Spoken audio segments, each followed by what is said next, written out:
sudah luar biasa tadi berakting dan bermain di film Pemikat Jiwa yang pertama. Ini dia sosok laki-laki pemakai celana dalam di film ini, Fajar Nugra. Udah pakai celana dalam, scene terakhir sih monumental sih. Wih, ini dia. Fajar Nugra di film ini lebih terlihat daripada tukang potong ayam, lebih terlihat camen-camen pusreng Mobile Legend ya. Selanjutnya tentu saja sebagai Wulan, ini dia Givina.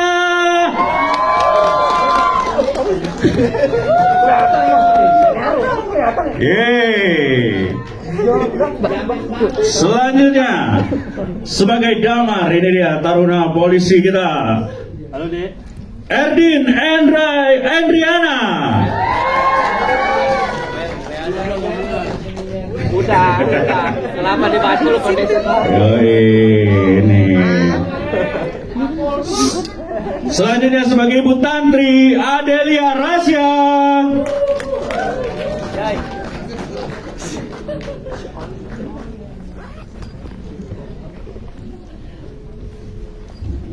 Mana? Oh, Mas Rama. Mas Rama, mari bergabung Mas Rama. Tepuk tangan untuk produser kita Mas Rama. Sambil menunggu ada, mari kita sambut sebagai Arif, ini dia Ravan Al Aryan.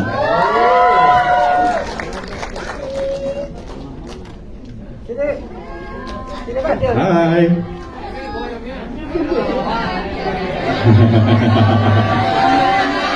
Rambo mana Rambo? Seumuran sama Fajar ya? Jai, seumuran ya Jai? Seumuran. Selanjutnya ini dia sang peneror di film ini sebagai Nyai Sasi Geni. Ini dia Yuni Jasmine. Mbak Yuni. Tepuk tangan dong teman-teman.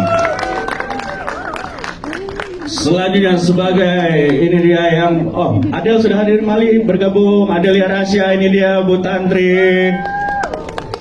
Dan ini dia sebagai solusi di film masalah ini. Ini dia sebagai Ki Jagat Muhammad Nur Komarudin.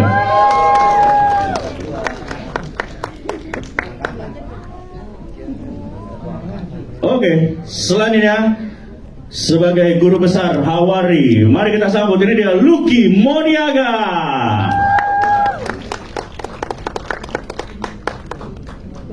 Yo ini, wis. Kayak salah kotak ya. Selanjutnya sebagai Haryo, ini dia Iska Hivano. Oh, tidak hadir? Oke. Sebagai Rana, ini dia Runi Rudianti.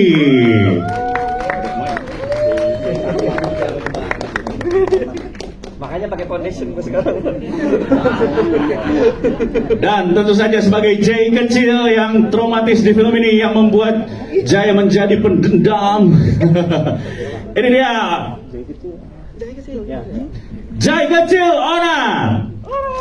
Yeay. Sudah lengkap semuanya teman-teman? Oke. Oke.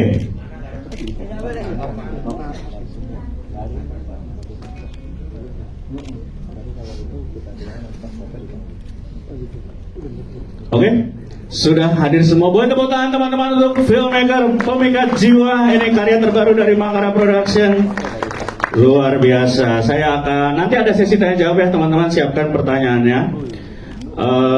Yang pertama saya mau ngobrol sama Mas Dom dulu dong sebagai director terbaik. Mic-nya ada, sorry teman-teman. Iya. Mas Dom, ini wah luar biasa, filmnya keren sekali Mas Dom. Kalau boleh diceritain Mas, ini kan dunia pelet ini kan sangat dekat ya Mas ya dari kita warga Indonesia nih Mas. Ya kan? Nah pertanyaannya adalah gimana sih cara ngangkat hal yang sebenarnya sudah menempel di masyarakat, tapi biar ada unsur kejutan atau tetap freshnya itu gimana Mas? Kalau dari sini sih kita formulakan justru protagonisnya atau jagoannya tuh justru pelaku peletnya. Oke. Biasanya kan kalau yang sudah dia kategorikan dia sebagai antagonis atau enggak penjahatnya kan. Nah kita bikinnya ini dia jadi jagoannya. Oh, agak unik nih ya. Apa karena Mas pelaku, Mas? Enggak, bercanda. Tapi ini kan Mas Dom ini adalah debut feature film di bioskop ya, Mas ya. Gimana nih so far bekerja sama dengan Makara Production? Challenge-nya kah atau ada Sama Makara nggak tahu ya, saya ngerasa energinya bagus banget sih, jadi semuanya flowy aja gitu. Ya.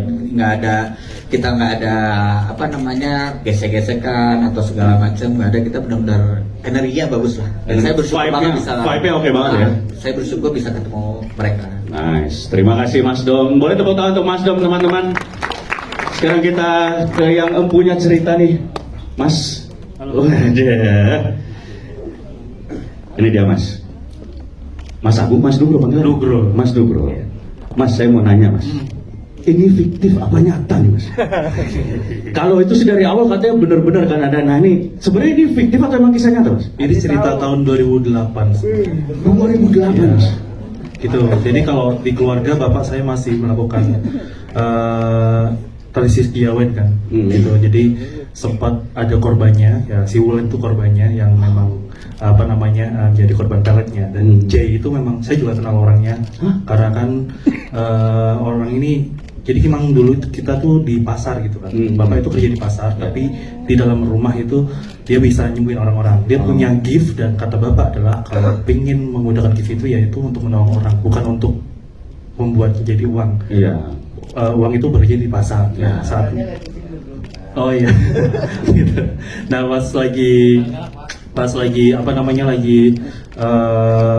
lagi ngobrol kayak gitu, ya akhirnya bapak bisa melakukan penyembuhan kepada Wulan itu sebenarnya, gitu. Berarti emang fix ini kisah nyata ya Mas ya? Ini kisah nyata. Wow, itu kalau ada yang bertanya-tanya ini kayak fiktif ya, ini udah dipastikan kisah nyata nih teman-teman. Ya. Makanya filmnya gokil banget sih, secara cerita memang benar-benar kayaknya runut dan relate banget gitu tadi, filmnya luar biasa. Tepuk tangan untuk Mas Nugroho. Selanjutnya kita akan bergeser ke Pak Syangker sebagai produser di film ini.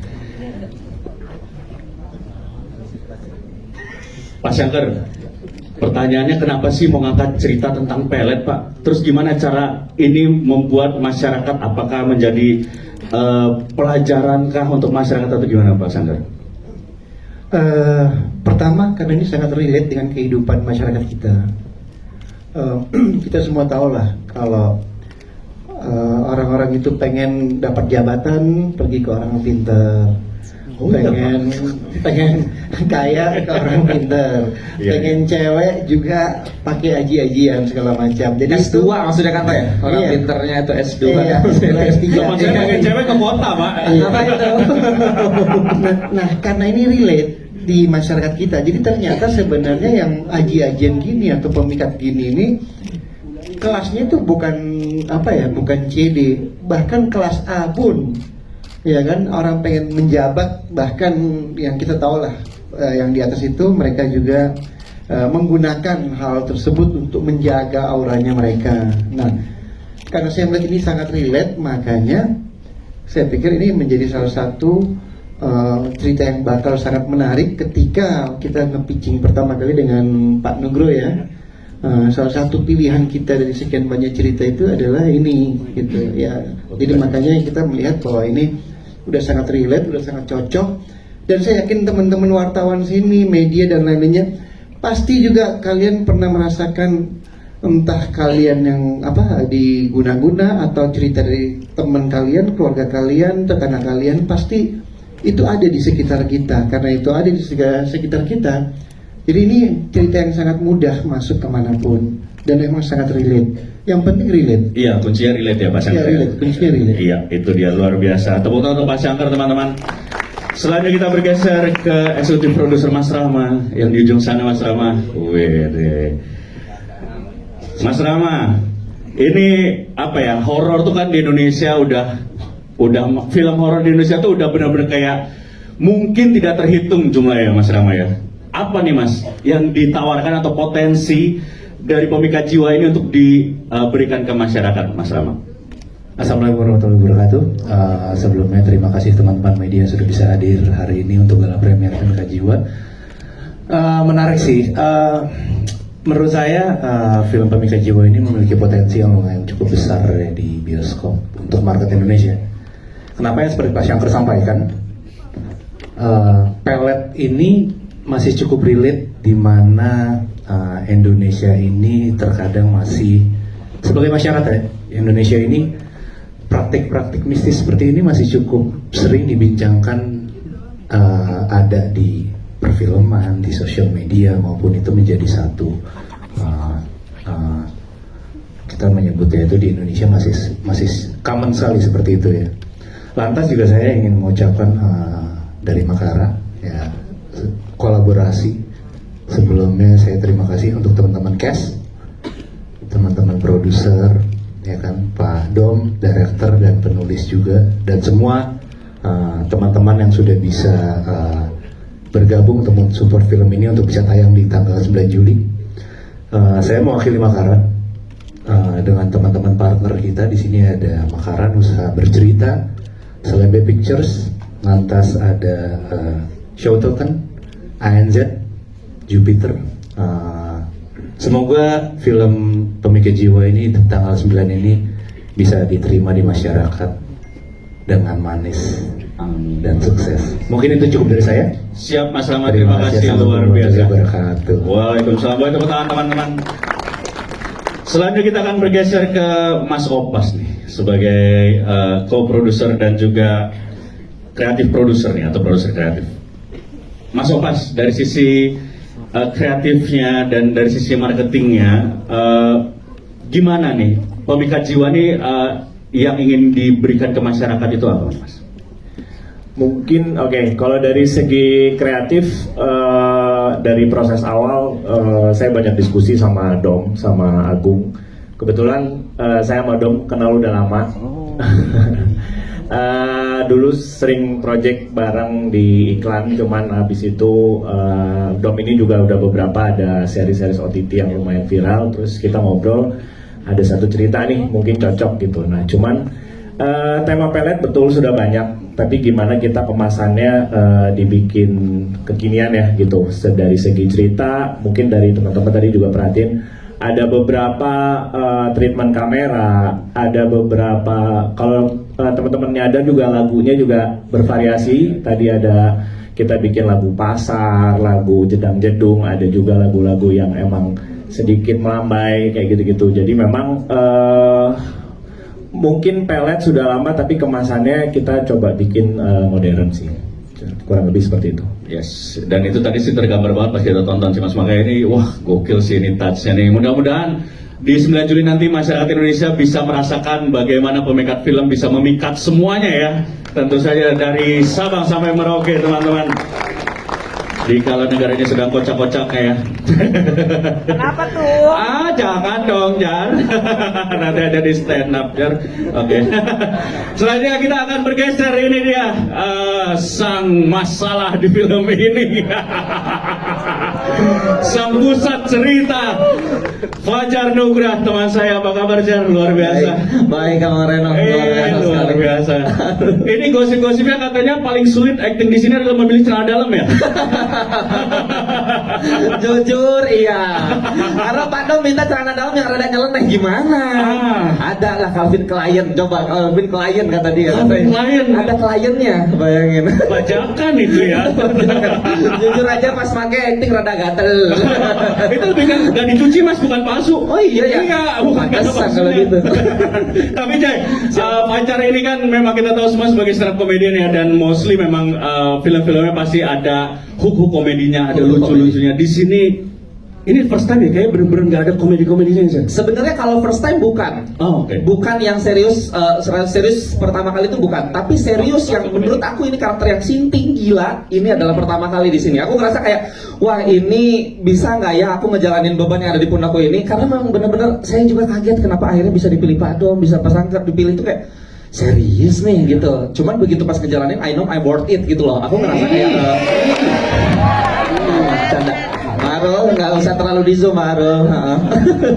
Ini adalah film pertama yang aku ngerasa sinting, dan jujur aja Bang Reno, teman-teman semuanya, aku ngerasa takut banget ketika proses syuting dan ketika akhirnya jadi film, takut ada bumbu komedi yang akhirnya kebawa. Itu jujur adalah ketakutanku. Begitu tadi ngintip di situ, pas akhir bagian pakai celana, oh kalian ketawa. Ya.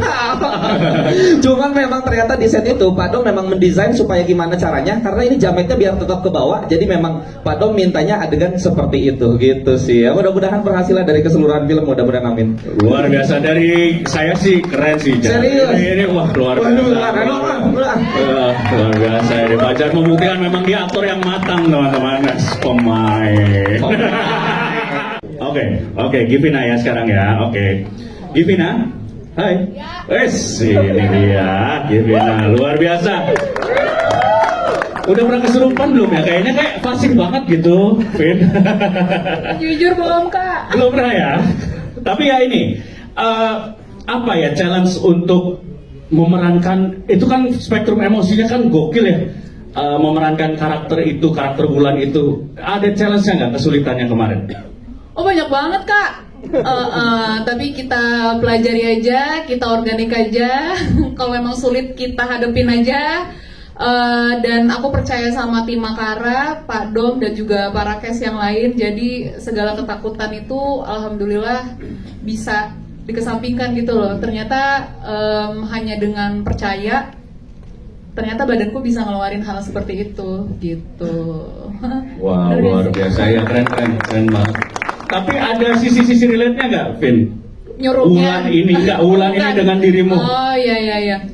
Enggak sih, sebenarnya Wulan tuh sangat jauh berbeda dibanding Givina. Maksudnya Wulan itu kan anak yang sangat manis, yang sopan. Maksudnya Givina juga sopan ya. Tapi maksudnya lebih nyablak aja gitu loh. Sedangkan Wulan tuh ya girl next door yang sangat patuh dengan orang tua. Ngobrolnya tuh kalau diajak ngobrol tuh lembut banget gitu. Jadi sebenarnya lumayan berbeda.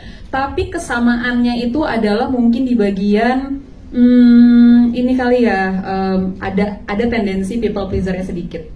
Karena menurutku Wulan itu kenapa dia bisa ke jalan hidupnya yang seperti di film Pemikat Jiwa, itu salah satunya adalah dia sangat friendly ke semua orang dan itu bisa disalahpahami oleh beberapa pihak gitu loh. Yang mana sebenarnya dia bisa aja tegas untuk say no dari awal gitu. Oke, luar biasa. Tepuk tangan untuk Givina teman-teman. Dan sekarang kita buka sesi Q&A. Dua penanya, satu di depan, yang di belakang ada, kanan kiri ada, mbak yang di belakang berhijab hitam. Oke, mas yang pakai topi pet dulu mas di depan boleh. Bahasanya tua banget ya topi pet ya. Anak Gen Z ngomongnya topi apa tuh? Topi copet. Lebih ke profesi jatuhnya ya. Siapa silakan perkenalkan namanya dari mana? Oke, terima kasih untuk kesempatannya. Nama saya Topan dari mediahistorika.com. Aku ingin bertanya kepada Mbak Yuni. Halo Mbak Yuni, gimana perasaannya menjadi sosok hantu? Dan di makeup berapa lama itu? Makeupnya tuh lama banget terus terang ya. Itu paling bikin tertantang tuh karena makeupnya lama. Udah paling datang paling awal shoot, terus pulangnya juga terakhir. Karena kan bersihnya lama banget gitu. Tantangannya di makeup itu. Mana serem kan, biasanya aku dandan Barbie-Barbian, jadi sekarang jadi setan gitu. Kan itu beda banget. Itu makanya itu jadi tantangan banget untuk masalah make up. Terus berpenampilan horor seperti itu beda banget dengan ini keseharian gitu. Horor banget kan? Iya. Tapi kalau ternyata ada yang notice juga ya. Karena kan biasa kalau nyala kok Pak, sampai nyala tadi mic-nya. Ya, ternyata ada notice juga karena tadi saya pikir teman-teman nggak notice ada Mbak Yuni di sini kan, ternyata ada notice juga. Bagus. Oke. Mbak Yuni saking lamanya kemarin ada callingan shopping dan callingan makeup ya kalau nggak. Oke. Selanjutnya Mbak yang pakai hijab hitam di belakang. Dari mana? Siapa namanya? Oke, perkenalkan nama aku Nisa dari media KOL. Aku izin bertanya nih, kenapa milih sound yang di akhir tuh sound kayak sound horek atau DJ gitu? Padahal notabene ini tuh horor kan. Kenapa bisa kepikiran buat masukin sound seperti itu gitu? Oke, terima kasih Mbak. Silakan. Dom atau Mas Dom atau. Oke, kita sebenarnya maunya tuh awalnya lagu yang populer ya. Jadi kalau lagu populer tuh orang langsung ingat gitu. Misalnya kita pakai contoh karena lagunya Sheila Seven apa segala macam orang pasti tahu gitu. Nah kita milih lagu ini, begitu kita naik angkot ada lagu ini, oh ingat gitu. Kita ke pasar ada lagu ini, semuanya kan lagunya sebenarnya sama aja kan, tangtung tapi nyangkut lebih ke sana sih.